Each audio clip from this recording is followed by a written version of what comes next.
Following that historic announcement out of New York, a Manhattan grand jury has voted to indict former President Trump. Trump will be the first president to face criminal charges. Joining us now is U.S. Representative Jan Schakowsky, live from Washington. We invited you on here to talk about some other pertinent matters, but this is certainly the news of the day. So what is your reaction? Well, these are ordinary people on a grand jury. These are everyday folks who are, doing their duty to their country and making a decision.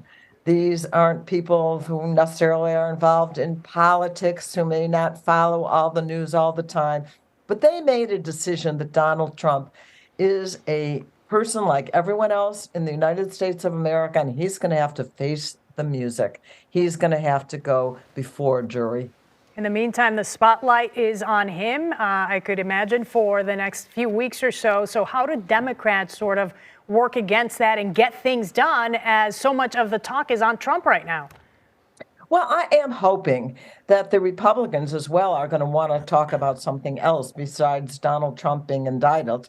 And we are going to continue to have our committee hearings, et cetera. Although for the next 2 weeks, the House of Representatives is not going to be in session. Maybe by the time we get back, we'll be able to get more down to normal, or who knows, there may be more things for Donald Trump coming. Hey, Congresswoman, it's Paul Lisnek. Out of curiosity, if, might not be in session for 2 weeks, but President Biden is never out of session. So you know that he's going to be hit with questions about that. He's been pretty careful not to sort of tread into this territory very much. What would you advise him to do right now as president? The wheels are in motion right now. And I think now this is being turned over as anyone who has broken the law or has been charged with breaking the law is going to have to follow a process. And I think the more that we weigh in on what should happen or what shouldn't happen, and that's including the President of the United States, I think now it's up to ordinary folks who are going to be able to make a decision about whether Donald Trump is viewed as guilty as charged. Congresswoman, let's follow this through to the next couple of steps here. You still can be elected president as a convicted felon. As a Democrat, are you concerned that this is going to embolden his political base?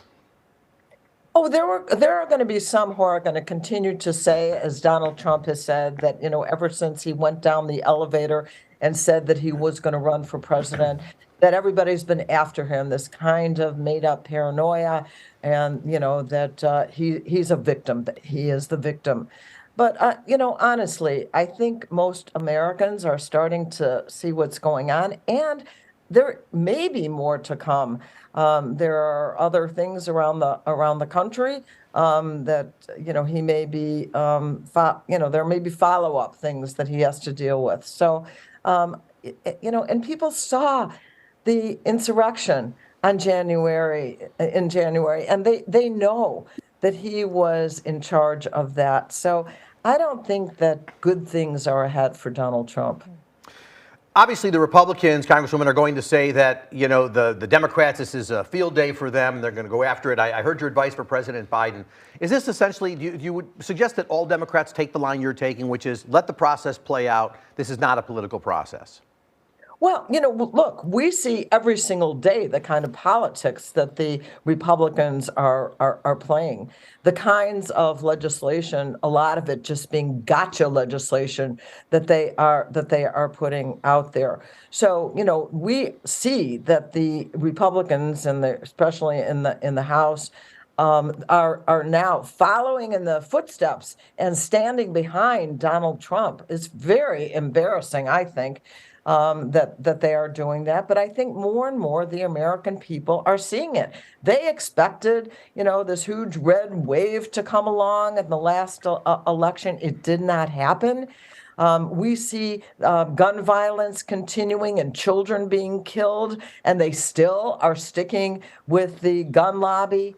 We see that they are offering bills that are going to make the climate change worse, and still denying that it's happening. So all of those things that Donald Trump espouses and the Republicans espouse, we're going to continue to fight back against that. No question about it. Okay, Congresswoman Jan Schakowsky, we appreciate your time today. Thank you so much. Thank you.